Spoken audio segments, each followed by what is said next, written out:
پیغمبر علیه الصلاة والسلام فرمایي الوالد اوسط ابواب الجنه، پلار او مور والد کې دواړه راځي، دا د جنت د ټولو نه اعلی دروازه ده. د چا چې خوښه وي د دې د حفاظت وکړي او د چا چې خوښه د دې ضایع کړي. اعوذ بالله من الشیطان الرجیم بسم الله الرحمن الرحیم وقضى ربك ألا تعبدوا إلا إياه وبالوالدين إحسانا وقال رسول الله صلى الله عليه وسلم رضا الرب في رضا الوالد وسخط الرب في سخط الوالد او كما قال رسول الله صلى الله عليه وسلم. نننی سبق کې به منګه د مور پلار او د اولاد د حقوق متعلق لږه خبره کو، ولیکن اول به د مور پلار حقوق ذکر کو، بیا به ورپسې د اولاد حقوق هغه ذکر کو. د مور پلار حقوق خو تر دې حده پورې دي چې د انسان وجود چې کم دی دا هم د مور پلار د وجود د وجې نه دی، چې الله تعالی د انسان خالق حقیقي دی، پیدا کوونکی اصلي هغه خو الله دی، خو لیکن دنیا ته د راتلو ظاهري سبب او ظاهري پیدا کوونکی هغه د انسان د مور پلار دی. په دې وجه حدیث کې دا هم راځي انت و مالک لابیک، ته او ستا د مال چې دی دا ستا د پلار دی.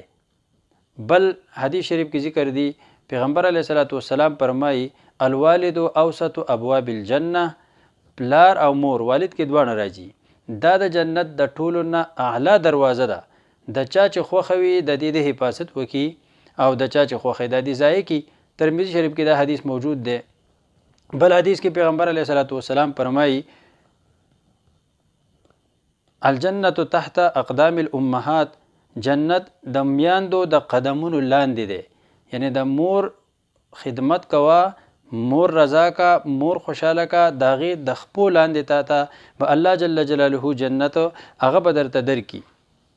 بل حدیث کې دی چې رضا الرب فی رضا الوالد وسخط الرب فی سخط الوالد، د الله رضا هغه د مور پلار په رضا کې ده او د الله خفګان د مور پلار په خفګان کې دی.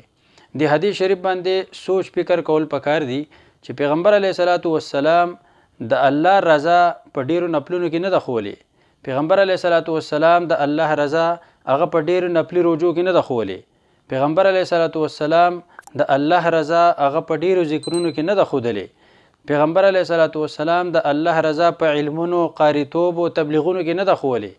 الله جل جلاله رضا پیغمبر علیه الصلاة والسلام هغه د یارانو دوستانو سره په ښه سلوک کې نه ده ښوولې، بلکې د الله رضا پیغمبر علیه السلام ښودلې ده چې د مور پلار په رضا کې ده او د الله خفګان د مور پلار په خفګان کې دی.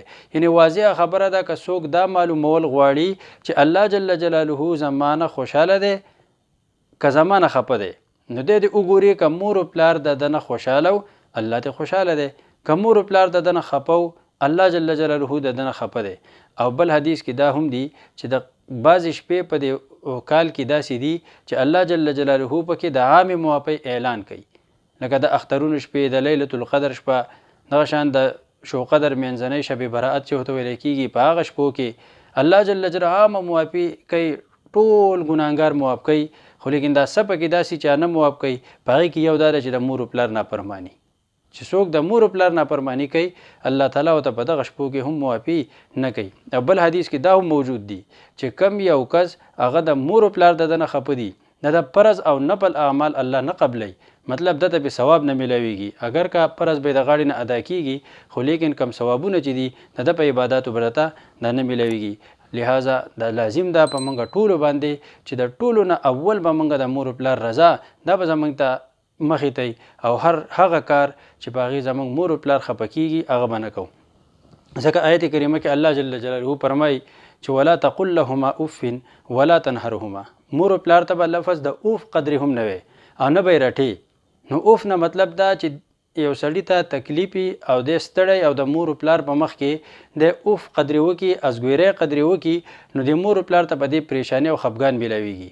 نو چې پتا تکلیف ته او ته اوف کې نو ستا مور او ستا پلار ته په هغې باندې درد میلاویږي د هغو په مخ کې به فریاد نه کې نو چې ته مور و پلار خفه کې مور و پلار ته کنځل کې مور و پلار ته بد رد وې یا مور و پلار هغه د هغو خبره نه مني یا د هغو خدمت نه کې په دې به الله جل جلاله ستا نه څومره خفه کېږي.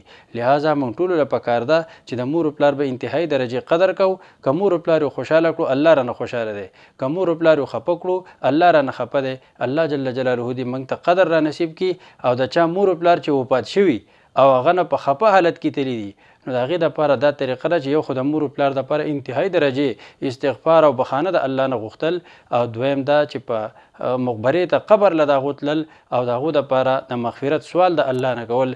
نو الله جل جلاله به دی په نیکو کارو کې ولیکي چې هره هفته دی د خپل مور یا پلار قبر لځي او هغو ته دعا کوي الله تعالی به په دې باندې بیا د نیکانو نه ولیکي. الله تعالی دې موږ ته قدر را نصیب کړي او د مور و پلار خدمت دې الله تعالی زموږ د ټولو نه واخلي. آمین.